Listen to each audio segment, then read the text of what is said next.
नेताजी सुभाष चंद्र बोस के महान विचार। नेताजी सुभाष चंद्र बोस का जन्म 23 जनवरी 1897 को ओडिशा के कटक में हुआ था। माता प्रभावती देवी और पिता जानकी नाथ बोस थे। पत्नी एमिला शेंकल। इनकी मृत्यु 18 अगस्त 1945 को शायद ताइवान में हुआ था। सुभाष चंद्र बोस को असाधारण नेतृत्व कौशल और एक करिश्माई वक्ता के साथ साथ सबसे अधिक प्रभावशाली स्वतंत्रता सेनानी माना जाता है।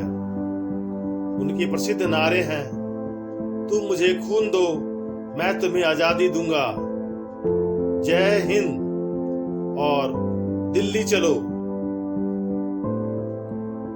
उन्होंने आजाद हिंद फौज का गठन किया और भारत के स्वतंत्रता संग्राम में कई महत्वपूर्ण योगदान दिए। वे स्वतंत्रता प्राप्त करने के लिए अपनाए गए अपने उग्रवादी दृष्टिकोण और अपनी समाजवादी नीतियों के लिए जाने जाते हैं। सुभाष चंद्र बोस के प्रमुख विचार निम्न हैं।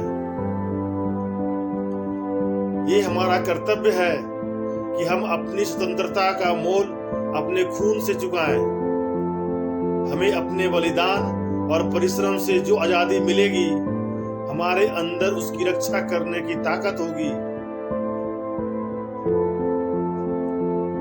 आज हमारे अंदर बस एक ही इच्छा होनी चाहिए, मरने की इच्छा, ताकि भारत जी सके। एक शहीद की मौत मरने की इच्छा, ताकि स्वतंत्रता का मार्ग शहीदों के खून से प्रशस्त हो सके।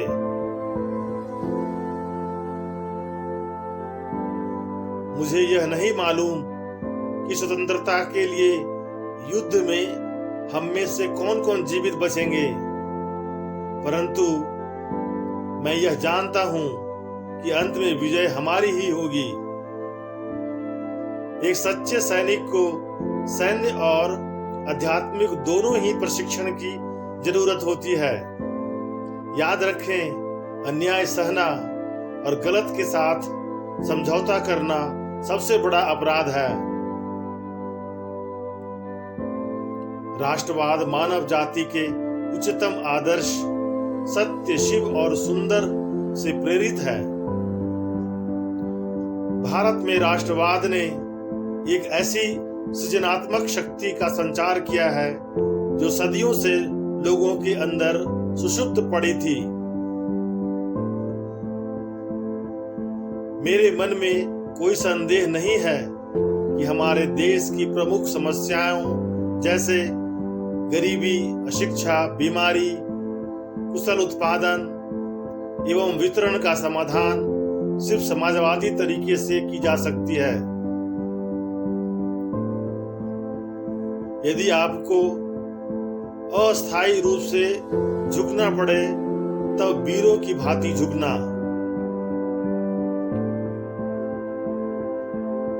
समझौता परस्ती बड़ी अपवित्र वस्तु है। संघर्ष ने मुझे मनुष्य बनाया। मुझ में आत्मविश्वास उत्पन्न हुआ जो पहले नहीं था।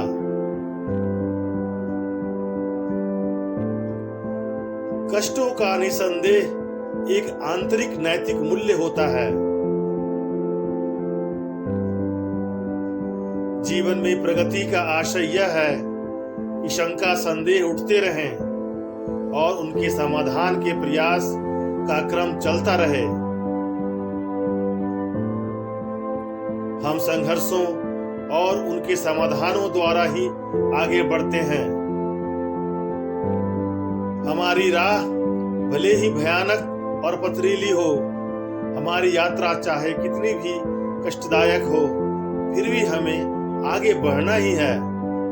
सफलता का दिन दूर हो सकता है, पर उसका आना तय है। अगर संघर्ष न रहे, किसी भी भय का सामना न करना पड़े, तब जीवन का आधा स्वाद ही समाप्त हो जाता है। मैं संकट एवं विपदाओं से भयभीत नहीं होता। संकटपूर्ण दिन आने पर भी मैं भागूंगा नहीं, वरन आगे बढ़कर कष्टों को सहन करूंगा। इतना तो आप भी मानेंगे, एक न एक दिन तो मैं जेल से अवश्य मुक्त हो जाऊंगा, क्योंकि प्रत्येक दुख का अंत होना अवश्यंभावी है।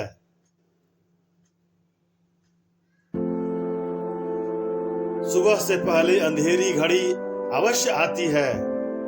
बहादुर बनो और संघर्ष जारी रखो, क्योंकि स्वतंत्रता निकट है।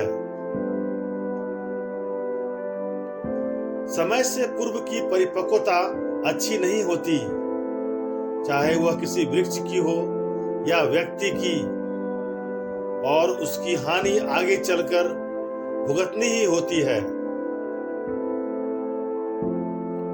निसंदेह बचपन और युवावस्था में पवित्रता एवं संयम अति आवश्यक है। मैं जीवन की अनिश्चितता से जरा भी नहीं घबराता। मैंने अमूल्य जीवन का इतना समय व्यर्थ ही नष्ट कर दिया, यह सोचकर बहुत ही दुख होता है। कभी कभी यह पीड़ा असह्य हो उठती है।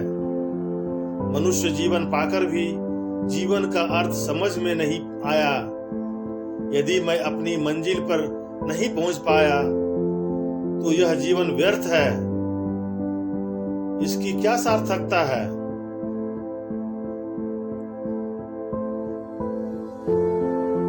परीक्षा का समय निकट देखकर हम बहुत घबराते हैं, लेकिन एक बार भी यह नहीं सोचते कि जीवन का प्रत्येक पल परीक्षा का है।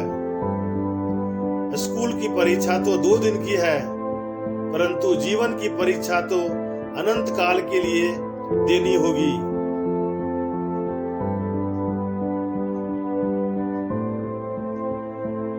मुझे जीवन में एक निश्चित लक्ष्य को पूरा करना है। मेरा जन्म उसी के लिए हुआ है। मुझे नैतिक विचारों की धारा में नहीं बहना है। मेरे जीवन के अनुभवों में से एक यह भी है कि मुझे आशा है कि कोई न कोई किरण उबार लेती है और जीवन से दूर भटकने नहीं देती। मैंने जीवन में कभी भी खुशामद नहीं की है। दूसरों को अच्छी लगने वाली बातें करना मुझे नहीं आता। हमें केवल कार्य करने का अधिकार है। कर्म ही हमारा कर्तव्य है। कर्म का फल का स्वामी वह भगवान है, हम नहीं।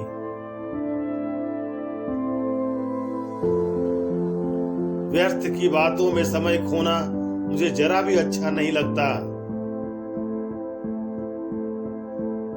माँ का प्यार सबसे गहरा होता है, स्वार्थ रहित होता है। इसको किसी भी प्रकार नापा नहीं जा सकता।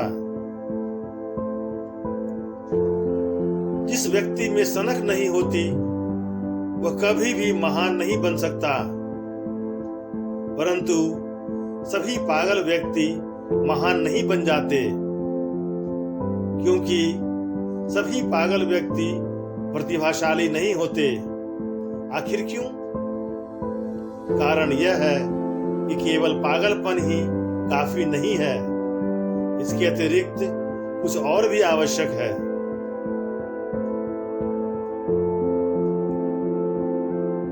भावना के बिना चिंतन असंभव है। यदि हमारे पास केवल भावना की पूंजी है तो चिंतन कभी भी फलदायक नहीं हो सकता। बहुत सारे लोग आवश्यकता से अधिक भावुक होते हैं, परंतु वह कुछ सोचना नहीं चाहते।